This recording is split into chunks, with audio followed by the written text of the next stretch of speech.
Hello, good evening or good morning. Hello out there in cyberspace. Welcome to this webinar.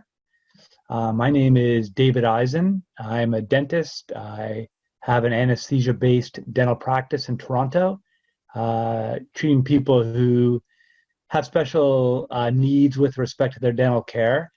I won't go into that too much because that's not what you're logged on to listen to. I'll get into the presentation immediately. Just first, I'd like to thank Viva Learning Webinars for hosting this talk. And as well, I'd like to thank Purell Pharma for sponsoring the talk.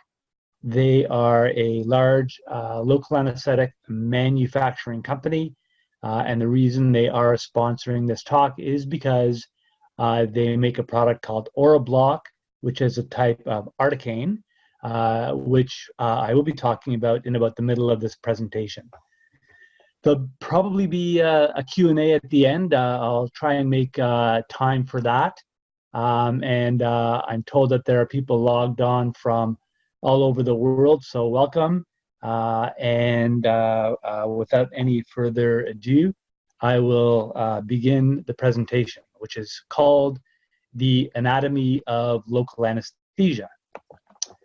So the two topics that I'm going to cover are, first of all, the nerve and bone anatomy of the mandible, and then the nerve and bone anatomy of the maxilla. And I'm going to cover those topics based on what we do in dentistry generally when we inject local anesthetics. We'll look at the inferior alveolar nerve block. We'll look at an example or two examples of closed mouth blocks, Gauge block, which we'll talk about briefly. And then we'll look at a way to anesthetize the mandible quite reliably via infiltration, even on, for example, a first molar, with one of our commonly found local anesthetics in most parts of the world called articaine. And again, the anatomical considerations that I'm going to present to you are all based on ideas with respect to how to maximize the efficacy of delivering local anesthetics. We all have frustrations. Local anesthetics don't always work. There's a built-in failure rate. One of the reasons that local anesthetics fail is because the anatomy is challenging. And we'll look at some of these issues and expand on this particular topic. So first, with respect to the mandible, if we rewind our brains back to dental school, I always show this slide in my local anesthetic lectures because it's a very nice sketch of the medial aspect of the ramus. And the first thing we'll palpate when we stick our finger inside someone's mouth is this ridge of bone here called the external oblique ridge. That's the most anterior border of the ramus. Then we're taught when we were trained to do local anesthetic injections, or at least the inferior alveolar nerve block, we're taught that our finger should then slip in to find a second ridge of bone, the so-called internal oblique ridge, which is here. And we're looking for the greatest depression on the anterior border of the ramus, because that will tell us approximately where the mental foramen is, and that, of course, is where the inferior alveolar nerve enters bone. So we don't want to be below that location. We certainly want to be at it or above it, because if we're below it, we may not get good anesthesia because we really aren't delivering the local anesthetic molecules beside the nerve. The bone could shield the nerve from the local anesthetic molecules. So here's an example of 4 different mandibles with different width internal oblique ridge. In case A, which may be the average or a little smaller than average, we see a very narrow band of bone when you go from the external to the internal oblique ridge. And this is a pretty easy situation to palpate. We'll find this ridge of bone quite nicely, and keeping our finger here will allow the needle to bisect this plate of bone. But as you look at the next 4 or 3 examples, you see a very wide plate of bone where the distance from external to internal is quite wide. And these are the situations where the needle goes into bone or into tissue and maybe touches bone after a millimeter or two. And we instinctively have to figure out a way to get around this plate of bone, maybe making sure our finger is on the internal oblique ridge, or rotating the barrel of our syringe more distally on the contralateral side to get that straight line approach in order to find the inferior alveolar nerve. Now, it's, I think, always a good idea to find the ramus. If we're doing an inferior alveolar nerve block, we don't know where our needle tip is when we do our injection unless the needle tip has actually contacted bone. Contacting bone tells us that we've gone through this ligament, the sphenomandibular ligament. This ligament has a fascia of tissue that can fan out in a medial direction, acting as a curtain. And so if by mistake we inject our local anesthetic too medially with respect to this ligament, the anesthetic molecules may not be able to swim laterally and find the inferior alveolar nerve. And so this is why it's comforting, at least for me, when I do my mandibular blocks, that my needle tip touches bone, because I know then I've gone through this barrier. Now, the mandibular foramen isn't always located in the same place. I'll show you some research in just a moment, but on average, we tend to give it about a 0 to 19 millimeter variance from the mandibular occlusal plane. So this canal, this opening for the mandibular canal, can exist in variable locations. So here's a study which was just recently published in Anesthesia Progress, where they studied multiple panoramic radiographs and measured where the mandibular foramen was located. And they found that it was from 3 to 14.5 millimeters above the occlusal plane, and from an anterior-posterior perspective, 9.6 to 25.5 millimeters posterior to the anterior border of the ramus. That's a very large variation. And this is one reason why we don't always get good anesthesia when we do an inferior alveolar nerve block. We're not always near where the mandibular foramen is. So if we want to take an average and guess at where this opening of the nerve entry happens to be, we could target 5 millimeters above the occlusal plane and about 16 millimeters distal or posterior to the anterior border of the ramus. And that, on average, most of the time, should get us close to the mandibular foramen. Now, if you look at the flare of the ramus, this is another difficulty that might make it difficult for us to find the inferior alveolar nerve when we're doing our inferior alveolar nerve blocks. Here you can see a narrow arch compared to a wide flaring arch, where the wide flaring arch requires a more distal location on the contralateral side for the needle and syringe. That is if we want to try and find the bone. And we want to make sure we don't get these two things mixed up, because if we do, we might be injecting in a medial space and again, not getting good anesthesia simply because we're just too far away from where the inferior alveolar nerve is. A cadaver study done a few years ago showed that the canals and the foramens and the nerves can exist in multiple natures. So we can have 2 inferior alveolar nerves. We can have 2 mandibular foramens. We can have multiple 2 canals, even 2 mandibular canals. So all these strange anatomical variances that can occur, And again, these people, these patients, are going to be more difficult to anesthetize.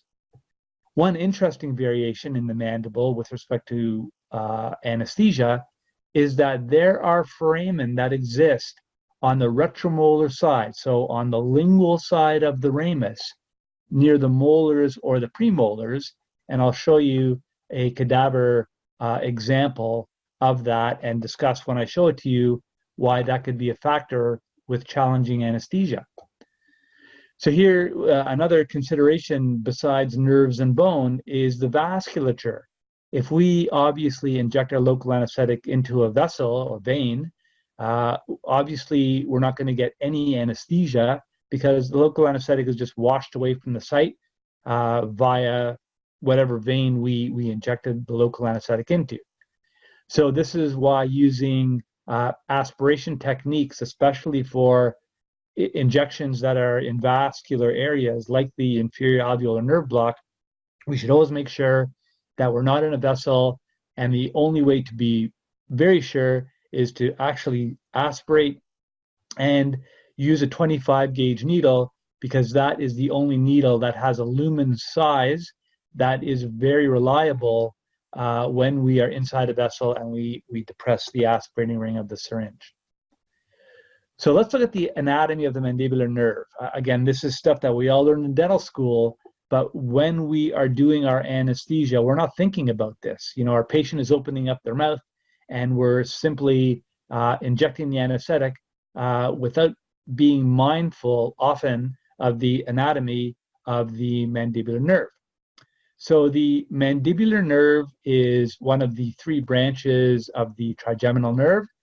And that, of course, is the nerve that supplies the mandibular dentition. It's a plexus. And so, again, there could be two mandibular nerves, two inferior alveolar nerves, or there could be multiple accessory nerves that send innervation to the teeth.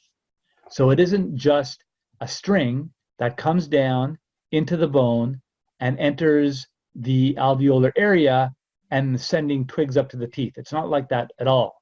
It's a whole plexus of nerves, any of which could send accessory innervation to the teeth, especially the molars. The mylohyoid nerve is the nerve that is most likely to send this accessory innervation, and that nerve leaves the inferior alveolar nerve 14.7 millimeters on average above the mandibular foramen.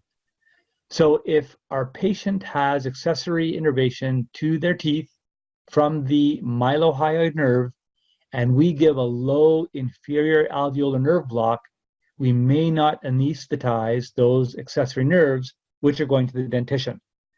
And this is why higher inferior alveolar nerve blocks, or a block like the Gauguet's block, which I'll describe in a few minutes, may be advantageous. It should anesthetize more of the accessory innervation that innervates our lower teeth. Here's an example of those mandibular openings, those little canals or foramen that can exist on the lingual side of the alveolar ridge. Now, if you get an accessory nerve entering through one of these openings, anesthetizing or innervating one of the mandibular teeth, and we give our local anesthetic up here, we may not get anesthesia down here if that accessory nerve leaves in a more superior location from where our injection happens to be. So we have to figure out a way to deal with this, because this is a very common phenomenon. It happens quite often, and maybe this might be the reason for situations where we're operating in the mandible and the patient reports to us that everything feels numb. Lip, tongue, dentition, everything feels numb, but when we hit a certain spot in a certain tooth, they seem to feel it. And that maybe is occurring because of an accessory nerve entering one of these openings and giving us a live feed to this tooth. So how can we manage this? You know, what are ways that we can anesthetize these accessory nerves through these accessory openings? Well, one way is a PDL injection. We can do an interosseous injection, but simply a lingual infiltration where we're injecting a little bit of local anesthetic right here on the alveolar ridge, not in the floor of the mouth, because that's where the submandibular salivary gland exists. So you want to be on the alveolar ridge, in the unattached gingiva, right lingual to whichever tooth you're operating on. And that will anesthetize whatever accessory nerve is entering that specific tooth. So the patient won't feel it because we've probably already done an inferior alveolar nerve block, so the soft tissue should be numb. And you'll get a little bubble from about 0.5 cc's of local anesthetic. It might be a little tricky to see because with the tongue there and the little bit of the inward curving of the alveolar ridge, sometimes this may be a little tricky, but this will anesthetize the accessory nerve. So here's a picture of that procedure. Now, let's again dust off the cobwebs and just look at the basics of the inferior alveolar nerve block with respect to anatomy and how that anatomy will make it difficult sometimes to get good anesthesia. So with the standard inferior alveolar nerve block, we all know we're putting our local anesthetic here. Remember, right off the bat, I said the external oblique ridge at the greatest depression, internal oblique ridge, our finger covers that ridge, our needle goes in, and hopefully, despite the variances that occur, we're going to be close to the mandibular foramen. So here we have our finger on the anterior border of the ramus, and here is the internal oblique ridge. And our puncture point is about halfway between the internal oblique ridge and this pterygomandibular raphe, this muscle connector here that exists, a very nice, easy to find anatomical structure. So the puncture point is between those two landmarks at about the middle height of our palpating finger or thumb. We're coming cross arch, and we're going to go in for the average size adult, about 25 millimeters. And again, I like to touch bone, although it does create a little bit more discomfort with the injection because we know periosteum is innervated. So the patient will notice the needle tip touching bone. So we go in slow and gentle, hit bone very gently, and then pull the needle and syringe back just a little bit, aspirate, and inject a full cartridge of local anesthetic. Then if we want anesthesia on the buccal side in the posterior area, because of the long buccal nerve, which leaves the inferior alveolar nerve in a much more superior location to where our inferior alveolar nerve block usually is. We usually don't have anesthesia of the soft tissue beside the molars. So if we want that, if we're putting on a rubber dam or we're doing surgery, we want soft tissue anesthesia, we need to do this long buccal nerve injection, which patients notice it's not the most comfortable of injections. So that's just a review of the inferior alveolar nerve block from the perspective of the nerve distribution that occurs in our patients and the variances that might occur. Now, interestingly, if we look at the inferior alveolar nerve block and third molars, and you're thinking, how do these two things relate to each other? This is a fascinating study that was in JADA a few years ago. And this study suggested that in children ages 2 to 6 years old, an inferior alveolar nerve block might stop the development of a third molar. The injection is given right near the tooth bud of where the third molar exists. And so they did this study and they looked at what percentage of children ages 2 to 6 years old were missing a mandibular third molar, and they compared children who had an inferior alveolar nerve block to those who didn't.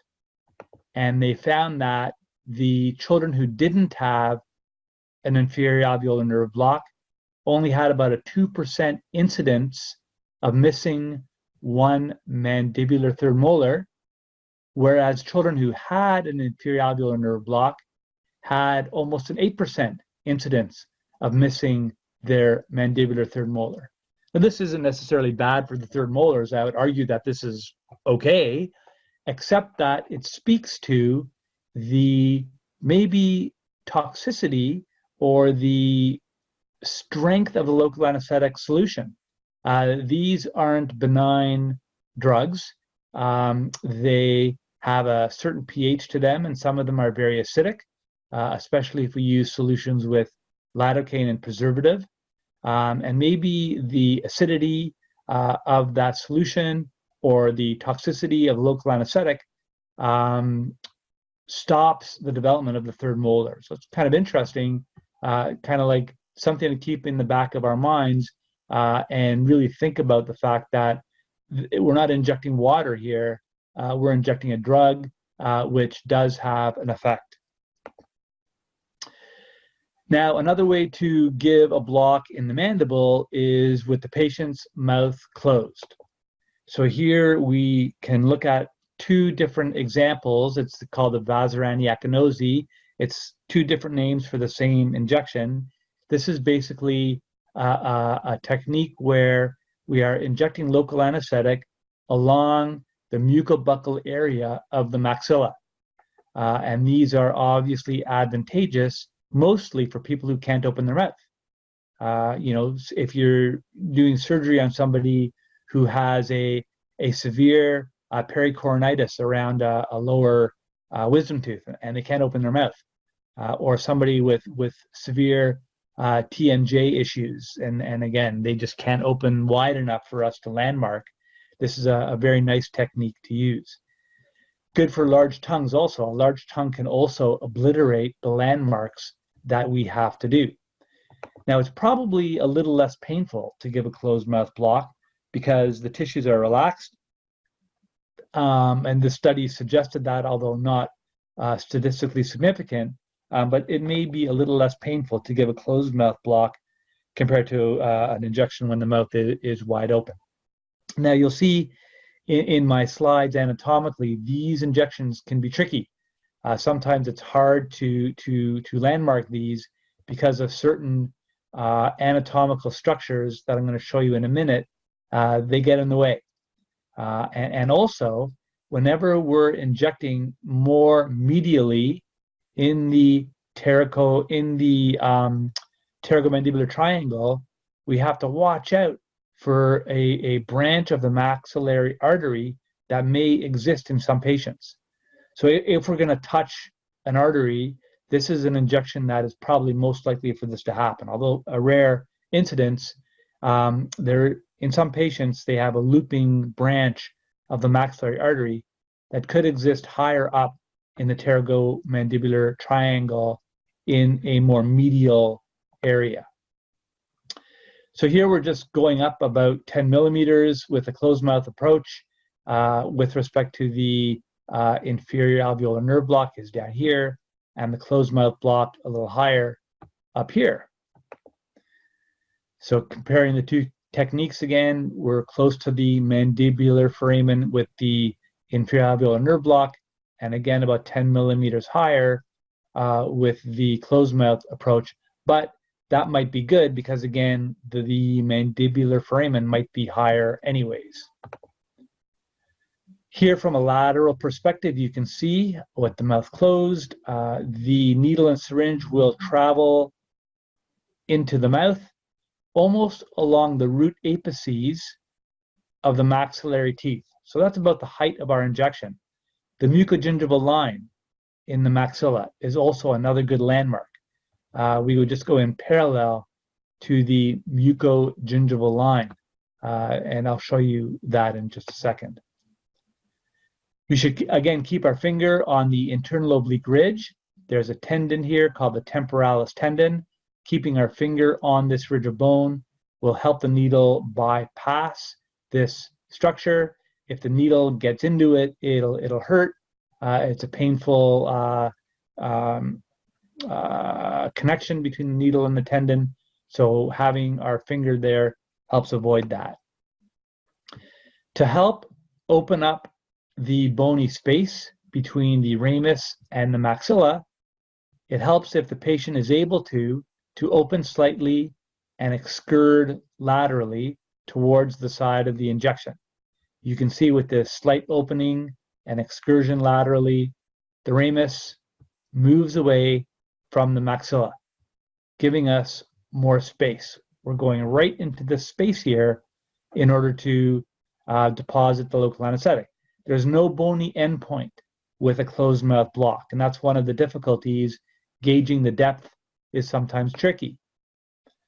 So here again, landmarking, this is where we would be for the inferior alveolar nerve block, and now we move our finger up about 10 millimeters, and we're protecting the temporalis tendon. Now, intraorally, let's put some skin on bones here. The patient is open, excurting laterally. We're palpating, and now our finger or thumb is on the internal oblique ridge. But you can see with tissue in place, it's tricky to landmark. But our puncture point is going to be right about here, kind of close to the mucogingival line. Again, the middle height of our palpating finger, which has gone up about 10 millimeters from the greatest depression on the anterior border of the ramus. So here again, we have our syringe, needle, we have a bend, and this bend, 15 to 20 degrees, accommodates for the flare of the ramus. If we were to use a straight needle, it would be very difficult to get around that natural flare of the ramus, and our injection would almost surely be in too medial of the space. So bending the needle helps get around that ramus flare, and basically when we do that, the injection, we're kind of aiming for the patient's earlobe. Think of the earlobe and kind of aiming outwards towards bone in order to get around where the ramus is. So here's our final depth, height of the mucogingival line. We go in 25 to 30 millimeters, depending on the size of the patient and how much fat tissue there is on their cheeks. Aspirate and inject. The downside, sometimes the syringe may scrape the gingiva in some patients, and anatomically, sometimes a large internal oblique ridge or a large zygoma might not allow the needle and syringe to easily go through here. We might hit bone, and it may be more difficult to get to our endpoint. But in general, except for these minor anatomical variances, this is a great technique once you get used to it. It takes a bit of practice. So the summary is here. I'll leave that with you to review if you're interested in looking at this again. But the summary, the steps for this technique is here on this slide. Now the Gaugates Gaugates block is an injection where we're injecting even higher on the ramus, and hopefully being above most of the vessels, so there is a very little chance of aspiration. I'll show you a slide to demonstrate that. Very little risk of nerve damage with the Gaugates block because the nerve is thicker at this height, and because the patient has to open their mouth wide for us to do this technique. Usually, unlike the closed mouth block, it's much easier to see. But the downside is for people who are a little bit anxious, opening wide is hard for them, or if they have TMJ issues. Also, they have to stay open wide throughout the whole course of the injection. If they close their mouth while the injection is occurring, the landmark that we're trying to find, the bone that we're trying to find with the needle tip, goes posterior as they close their mouth. I'll show you an example of that in the next couple of slides. Also, at this height, I'll show you anatomically the nerve is much thicker. So it takes 10 to 12 minutes for a Gauguet's block to occur. Thicker nerve requires a longer wait. So the higher we do our mandibular blocks, the longer we have to wait for the anesthesia to take effect. So this study looked at the Gauguet's or the Akinosi-Vazirani, and do these techniques give us better success in teeth that need root canals? And the answer is no. There was no advantage for higher injections for teeth that are inflamed. So here again, comparing the three techniques, the Gauguet's block is ending up here, the Akinosi a little lower here, parallel to the inferior alveolar nerve block, and the regular inferior alveolar nerve block low here. I'll show you what this angle is in just a minute. Here again, the angle of the Gauguet's block. So how do we find this angle? How do we find this target when the patient opens their mouth really wide? Here it is. This is the target for the Gauguet's block. So you can see that when the patient opens wide, this black oval moves anteriorly because the condyle moves anteriorly, and it will be beside the inferior alveolar nerve. So opening wide gives us the target. But again, when they close, our target goes backwards, posterior, and the needle tip may never find bone if the patient can't open wide or stay open wide. So with this high block, we don't really care where the mandibular foramen is because we're always going to be above that variable. And accessory innervation from the mylohyoid nerve is much less of a factor. We should be high enough to anesthetize the mylohyoid nerve with the Gauguet's block. So here is the nervous distribution of the mandibular nerve. It leaves foramen ovale, gives off the long buccal nerve here, and then it comes down and it gives off the lingual nerve and the inferior alveolar nerve. We'll talk about the lingual nerve in more detail in a little while.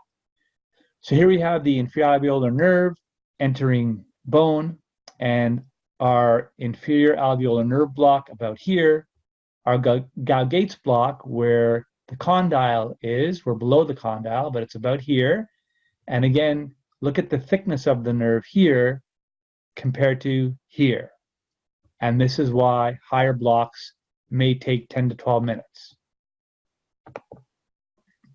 This is the histological slide at the level of the inferior alveolar nerve block, where we have about a 10 to 15% chance of getting a positive aspiration, as opposed to the Gauguet's block, where there's only about a 2% chance because it's mostly adipose tissue. Very few venules exist higher up in the pterygomandibular triangle.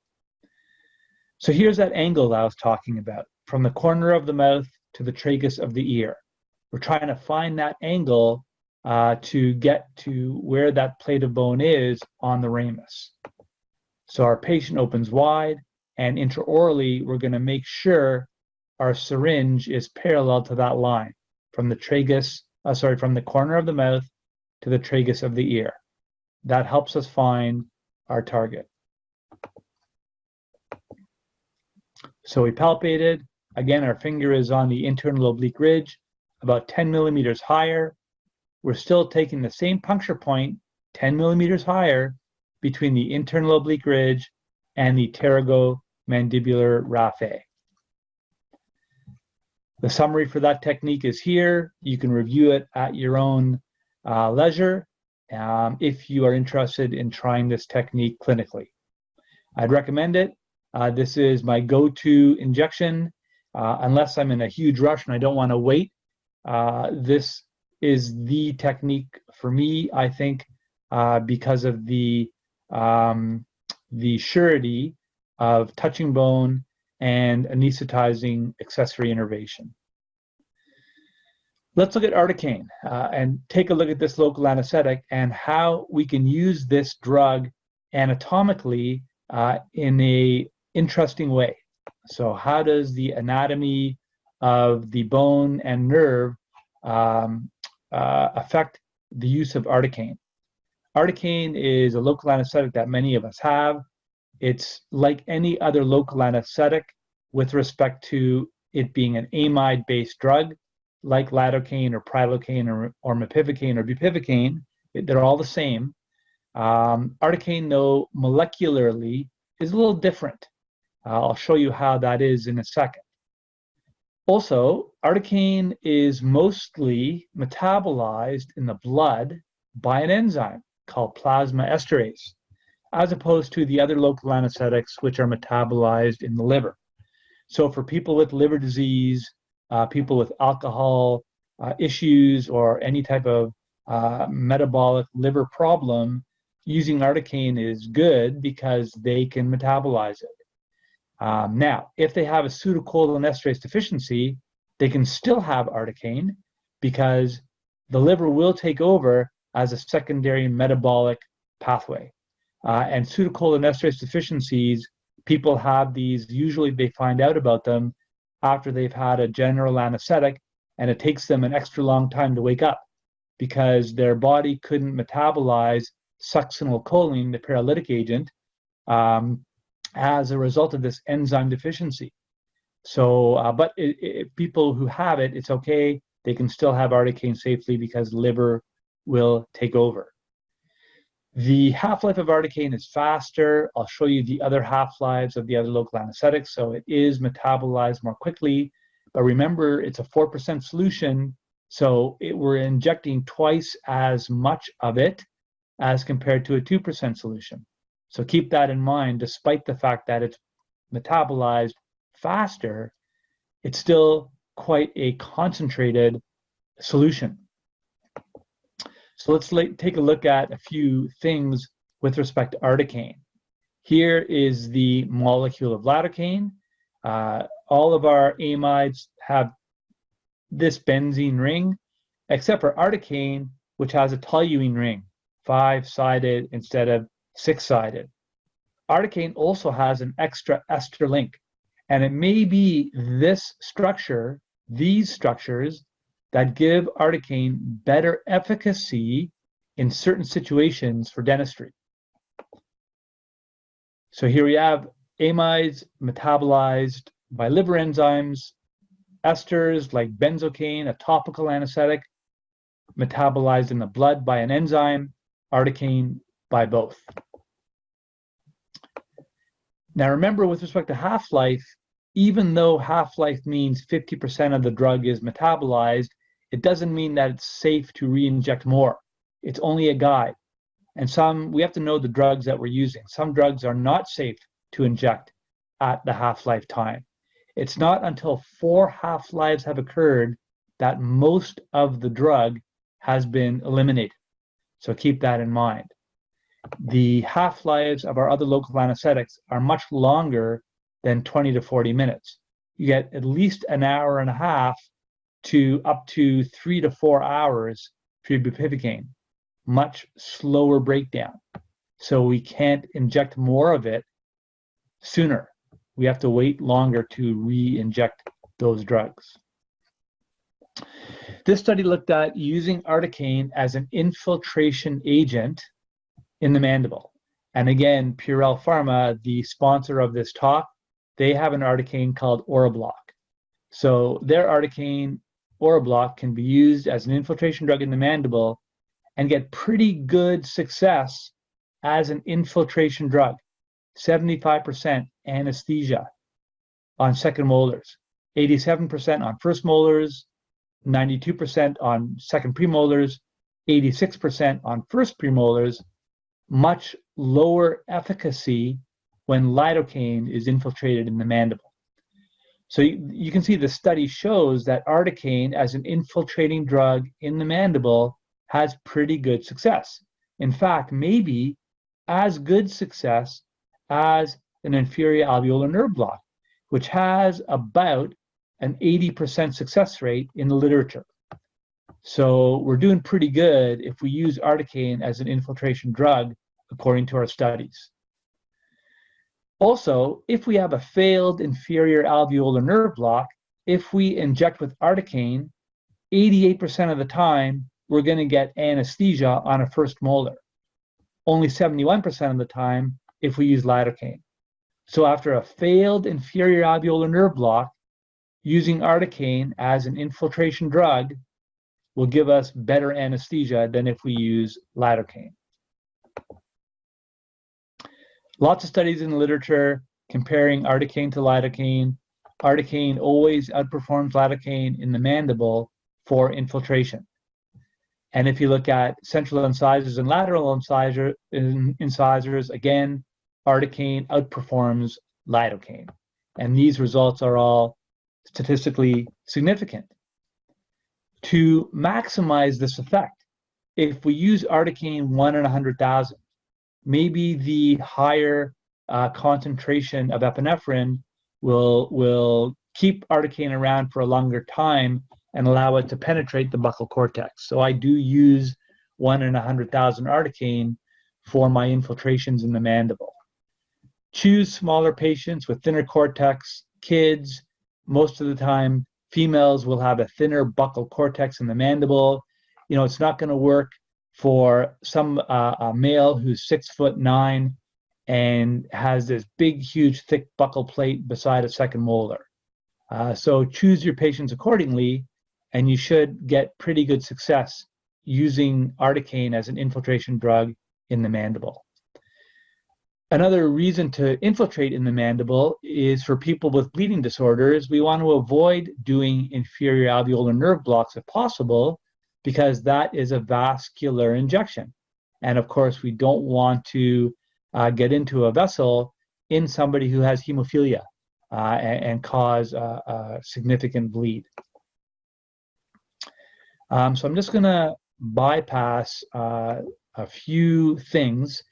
So first, a few different meta-analysis. Now, a meta-analysis is the strongest type of research I can show you. This is a survey of the literature on a certain subject. So here's a meta-analysis comparing articaine to lidocaine as an infiltration drug. And this meta-analysis, done by Brandt in 2011, showed that articaine is 3.81 times more likely to provide pulpal anesthesia via infiltration. The same meta-analysis said that using articaine for inferior alveolar nerve blocks is no better than lidocaine. So using this drug as a blocking agent, according to this meta-analysis, has no advantage as compared to lidocaine. Another meta-analysis, articaine compared to lidocaine, this time in teeth requiring root canal or extraction. In this study showed that for maxillary injections, no different. For inferior alveolar nerve blocks, no different.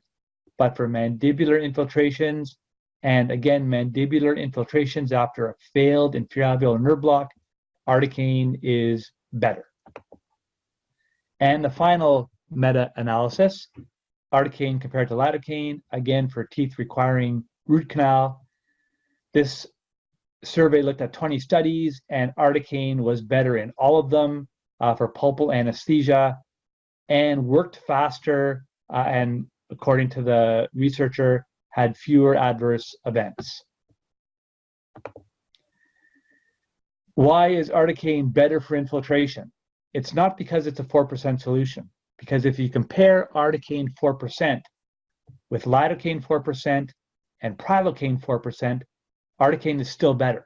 So it's not the fact that it's more concentrated. Is it the shape of the molecule, that 5-sided ring instead of the 6-sided ring?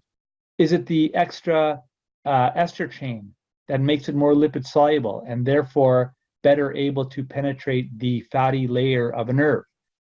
These may be plausible reasons why articaine is better as an infiltration drug. Again, the research does not tell us it's better as a blocking drug. I'm just going to scoot by a few things here. I just want to alert you to some studies that are in the literature that talk about cases of paresthesia after using 4% solutions via inferior alveolar nerve blocks. Now, these are all retrospective studies where people basically complained after a dental appointment, and the researchers looked at non-surgical cases. So these aren't situations where people are having wisdom teeth removed. These are situations where people were having root canals or operative dentistry. And the studies suggest that 4% solutions like articaine or prilocaine may be more likely to cause some lasting nerve damage, some paresthesia. And the literature doesn't really tell us how long those paresthesias last, but they are almost always involving the lingual nerve. And so it's almost always the tongue that is affected. And that kind of makes sense because the lingual nerve is the thinnest nerve in the plexus of the mandibular nerve, and therefore less well protected from both the trauma of the needle and as well the pharmacology of the local anesthetic. So the lingual nerve may be damaged both mechanically and chemically as a result of injecting a local anesthetic, especially according to some of these retrospective cases, 4% solutions are used. The one that I will show you that is the most prospective, you can't do this you can't go to university and get 100 people and inject 50 with lidocaine and 50 with articaine and see who's going to have paresthesia. No one would be allowed to do that study. So the only way to look at this is through case histories or in the lab, and I'll show you an in vitro study in just a second. But a pretty strong in vivo or patient-based case, which I'm getting to here, was done by Hillerup in Denmark, where he is an oral surgeon who was the center for the country where dentists had to send all of their patients who had a local anesthetic mishap. So theoretically, he's seeing almost everybody in Denmark who has an injury after an injection of local anesthetic. So he kept data of the patients who he saw, and about 70%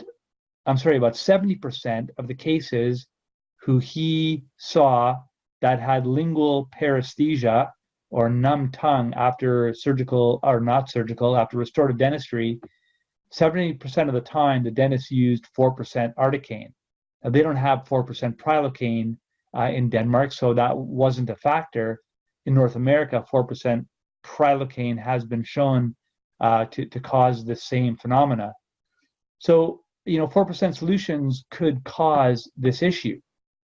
If we look at a lab study where rat sciatic nerves were tested, saline versus 2% articaine versus 4% articaine, saline, of course, the control for needle puncture. They tested nerve function, and then they sacrificed the nerve, looked at it histologically to see what type of damage was there. And the saline, of course, those nerves completely recovered. The 2% articaine nerves also recovered completely, had no deficits whatsoever. But the 4% injections resulted in fewer axons and a thinner myelin sheath after the nerve recovered following the injection.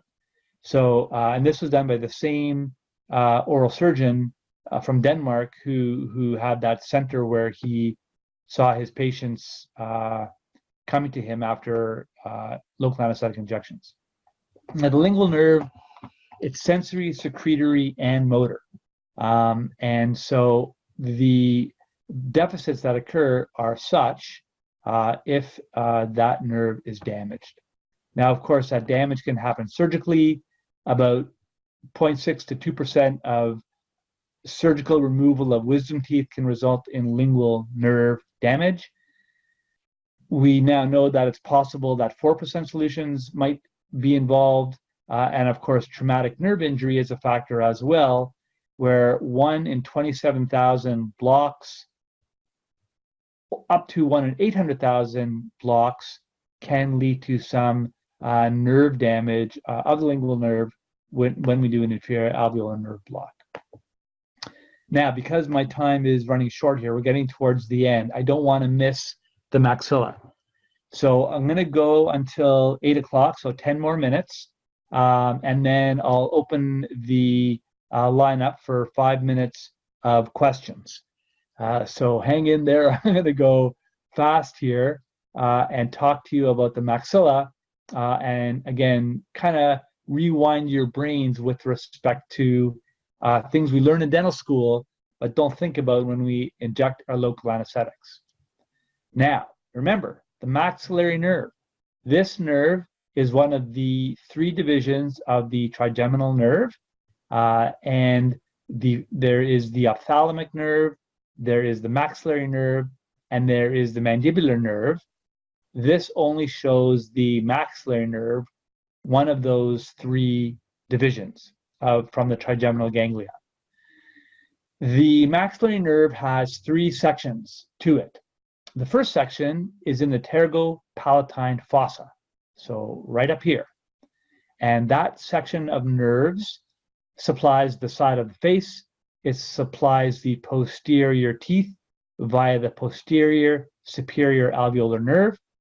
And as well, it supplies the palate through the greater and lesser palatine nerves, which exit the palate through the greater and lesser palatine foramen. I'll show you pictures of those in just a second. The second part of the maxillary nerve is inside the infraorbital canal, which is in this area here. And this is the branch or the area, the nervous distribution that allows sensation to the premolars and the anterior teeth. So that's the infraorbital nerve, which gives rise to the middle and anterior superior alveolar nerves. The third section of the maxillary nerve supplies sensation to the side of the face. The lateral nasal nerve, the superior labial nerve for the upper lip, and the inferior palpebral nerve for the lower eyelid. So this is how the maxillary nerve supplies innervation to the side of the face, dentition, bone, gingiva, palate, and the submucosal glands through parasympathetic distribution. There is a space between the posterior of the maxilla and this plate of bone at the inferior part of the temporal area called the lateral pterygoid plate. This space actually is where the greater and lesser palatine nerves come down and enter the palate. We can get into this space and inject local anesthesia. And if we do that, we're injecting our local anesthetic right here inside the skull. Pretty cool, and it's a very interesting way of anesthetizing the whole side of the face with just one injection. I'm going to show you that in more detail in a second. So here is the infraorbital nerve traveling in the inferior part of the orbit. It exits the face on the zygoma area just below the eye. And if you feel that ridge of bone, you can actually feel a little bit of discomfort if you press on that nervous exit. You can block the maxilla in a few different ways. There's one that actually comes from the side of the face. That one I don't know anything about, so I'm not going to talk about it. The buccal approach from the second or third molar, the so-called posterior superior alveolar nerve block. I'll talk about that briefly. And the pterygopalatine canal approach, the one where we're going up through the palate into that space that I just showed you. anesthetizing all the areas in yellow with a maxillary nerve block. Side of the nose, lower eyelid, upper lip. And here with our inferior alveolar nerve block or Gauguet's block, lower lip, of course, lower jaw, side of the face, front of the ear. The posterior superior nerve block is difficult to do. It requires a multi-directional injection. It's also called the tuberosity approach, and you have to go upwards, inwards, and backwards in order to get around and over the tuberosity and along the maxillary wall that often in some patients has quite an angle to it and isn't straight up and down or perpendicular to the dentition. So often we're in no man's land here with this injection, and it's difficult to do because there's no landmarks. Also, there is a risk of getting a hematoma because there is a plexus of veins here called the pterygoid plexus, if we get into that plexus of veins, we'll see a big balloon of blood that occurs on the side of the face. These two injections are pretty equal in their efficacy if done correctly, and so one really won't give you any better anesthesia than the other, except for the interpalatal approach being significantly more effective for the central incisor. Not sure why that is, but that's what this study showed. So the blocking the maxilla, what you'd want to do this, of course, if you're doing surgery, multiple teeth, sinus procedures. I think this is common for an oral surgeon to use or a dentist to use to get them out of trouble if they can't get somebody numb any other way. But it's an interesting one to keep in your back pocket if you're not able to get good anesthesia via infiltration. So we have to find the canal. We have to find the greater palatine canal. And sometimes in some patients, when we do this injection, there is 20 to 30 minutes of blurred vision or droopy eyelid, which could be disconcerting to them. But we just explain to them that this will go away quite quickly when the anesthetic wears off. We're nowhere near the eye, and so we won't cause damage to the eye with this injection. The possible transient blurred vision goes away. So here is the third molar, second molar, first molar, zygomatic process, lateral pterygoid plate that I showed you, posterior border of the maxilla, and here you can see just a little tiny line here. This is the maxillary nerve, or at this point it would be the infraorbital nerve probably. So it's good to bend the needle with this technique because the opening between the lateral pterygoid plate and the posterior wall of the maxilla has an angle backwards. So bend the needle about 45 degrees. Here is the greater palatine canal, lesser palatine canal. You can't get into this one, but this one, if you're over it, you should go into it. Now, the other mistake that we might make is we might be too posterior, in which case we're injecting right through the soft palate. If you inject your local anesthetic in this situation, the patient will probably start to cough because you're in the throat. Won't do any damage, but we want to make sure we palpate the hard, soft palate border, and we're anterior to that to make sure we're not going through the soft palate. The canal opening is located almost in the corner of the palate, so that if the person had a square palate, you would find it at the junction of the vertical and horizontal aspects of the palatal vault.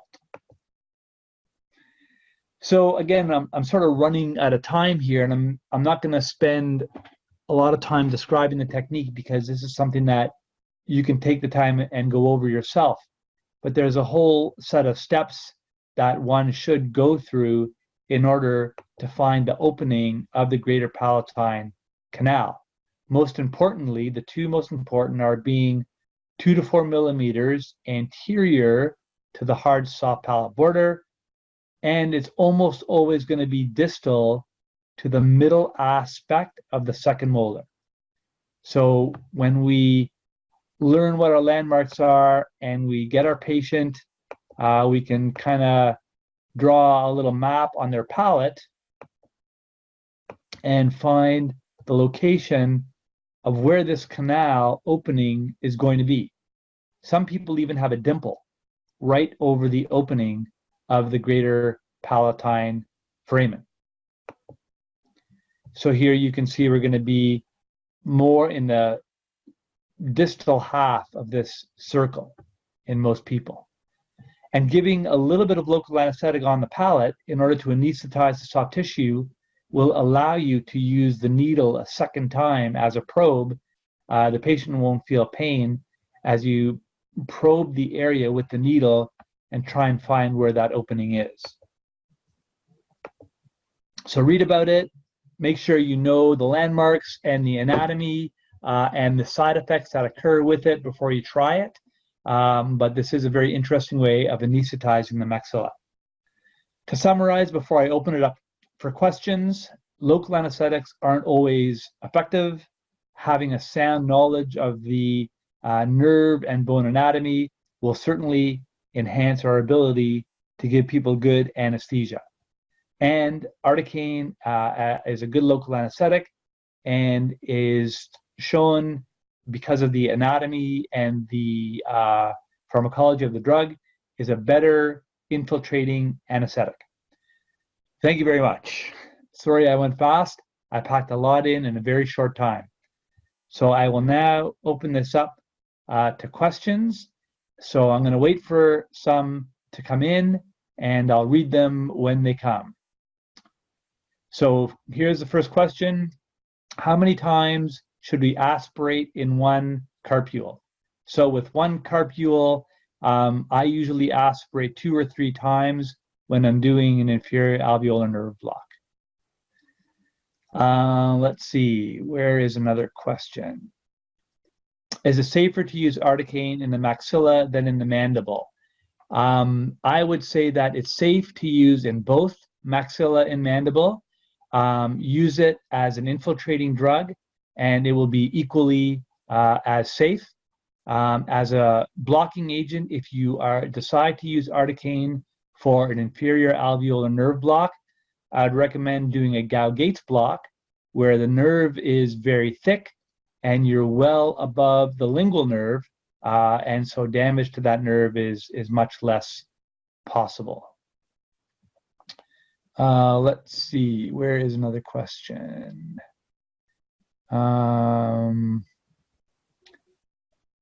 What is the best anesthetic for pregnancy? Great question. Lidocaine. 2% lidocaine with a vasoconstrictor has been shown to be the safest local anesthetic in pregnancy. There was a great article just published in JADA. Look it up about the safety of local anesthesia in dentistry for people who are pregnant. 2% lidocaine with 1 in 100,000 epinephrine is the safest. One more question. Why would a patient feel dizzy after using carbocaine 3% for an inferior alveolar nerve block? I think people feel dizzy after any injection. It's not related to the local anesthetic. I don't think carbocaine 3% has a higher incidence of dizziness in patients. With any local anesthetic, there is a risk of an intravascular injection or people being needle phobic or they're scared of the pain, and that's what causes the dizziness. For those people, I'd recommend making sure that they're in a supine position for their injections, making sure you're aspirating and not in a vessel, and maybe even using some nitrous oxide if you're trained to do so. Scrolling, let's see.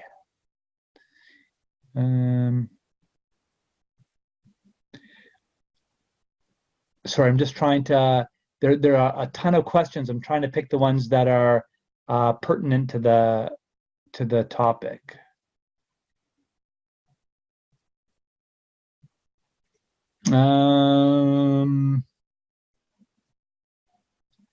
It looks like, oh, here's one. For hygienists performing scaling and root planing, which injections would you recommend? I'd recommend a block because it would avoid multiple infiltrations. But for hygienists doing scaling and root planing, look for a product called Orachix, which is made by Dentsply.